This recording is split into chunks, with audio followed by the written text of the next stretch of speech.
Hi, I'm Gary Ryan, author of Disruption Leadership Matters, Lessons for Leaders from the Pandemic. If you are yet to own a copy of my book, please visit www.disruptionleadershipmatters.com. This short video explains how to use the key responsibilities and key relationships template that is provided to you through the resources available for the book. Enjoy!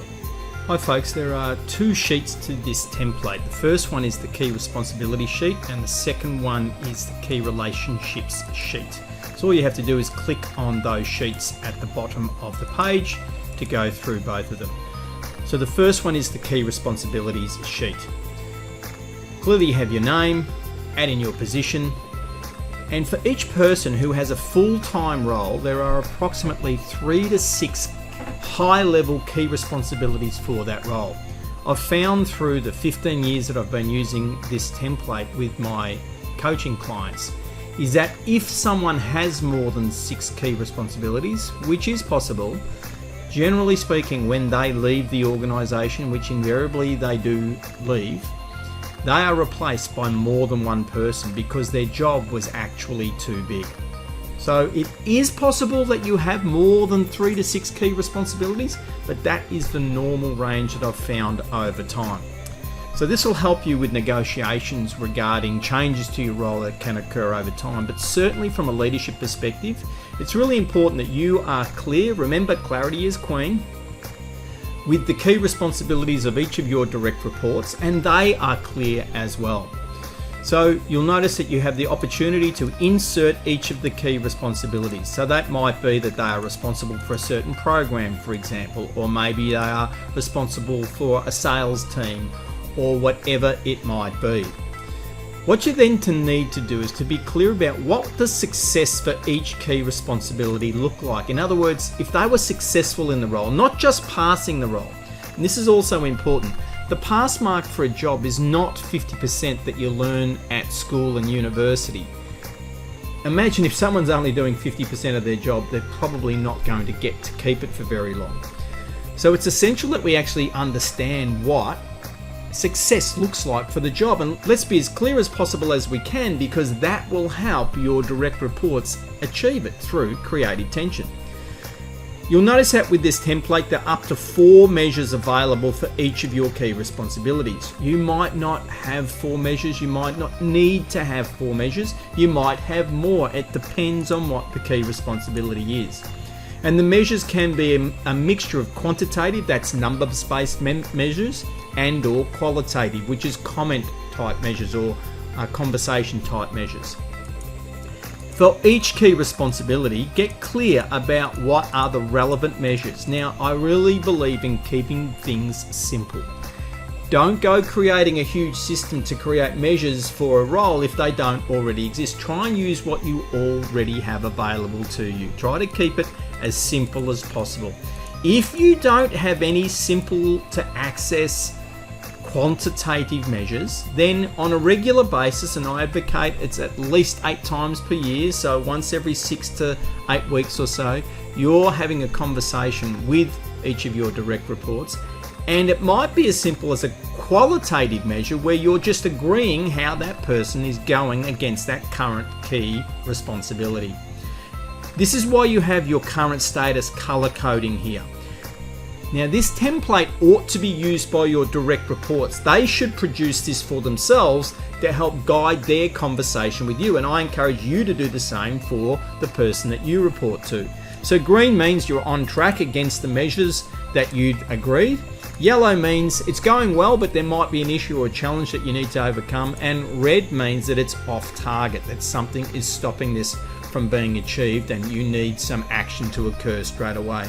Clearly, the comments is to help the person understand. So remember, if you don't have 4 measures, just get rid of that line and just stick to the 1, 2, or 3. I strongly encourage you to have each of your direct reports complete this template for themselves. You ought to do it for yourself, so then you can inform them about the sorts of measures that you've put in for your key responsibilities. Remembering the key responsibilities are the highest level things for which you are responsible in your job.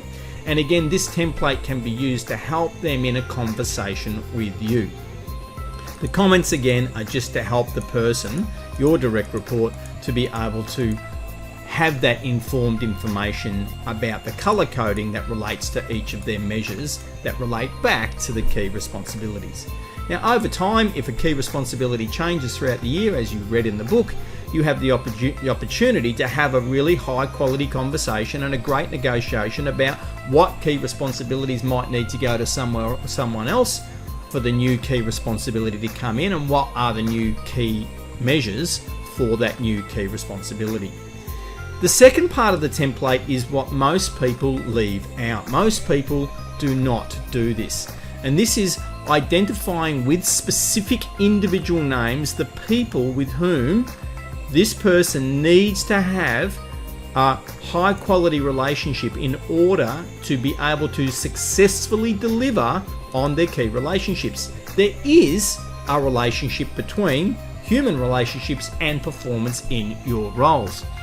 The challenge is for people to identify both the internal people, fellow colleagues and peers, people from other departments, etc., team members, etc., that they have to nurture. They have to take responsibility for nurturing their relationship with you or those other people. Literally, individually name them. Now, the average number that has occurred over the time that I've worked with people is actually 14. It's 14 people is the average number. Many people have far more than that because it is role dependent. Some roles, if you're in sales, for example, you're going to have maybe up to 100, maybe even more.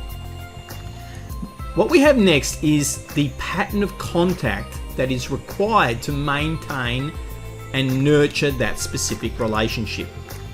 So what was the date of the last contact and what is the date of the next contact? So we've actually got some planning embedded into this template.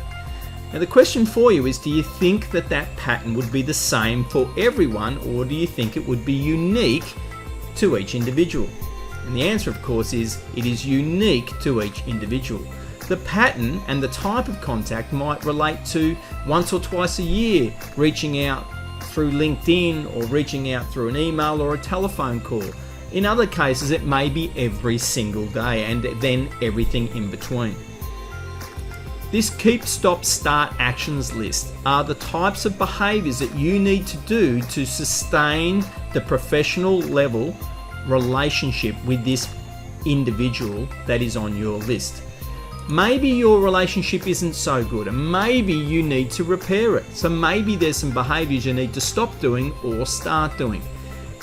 It's been absolutely amazing over time with my coaching how many people believe that their relationship is 100% the responsibility of the other person. But that relationship isn't working for them, which is then negatively impacting their performance in their key responsibilities. I ask those folk, why are you sabotaging yourself? Yes, that's a very direct question. Why are you sabotaging yourself? The fact is, if you've got behaviors that you're doing that are negatively impacting a relationship that matters for the performance of your role, then you need to take responsibility for the things that you can take responsibility for and improve it. So what are the specific things you should keep doing for that relationship? Is there anything you should stop doing because it's not helping? Is there anything that you should start doing because you're currently not doing that would help your relationship? Once again, folks, this is a template to assist you on your journey of professional and personal success. I'm Gary Ryan, author of Disruption Leadership Matters, and it's a pleasure to be able to provide this resource to you.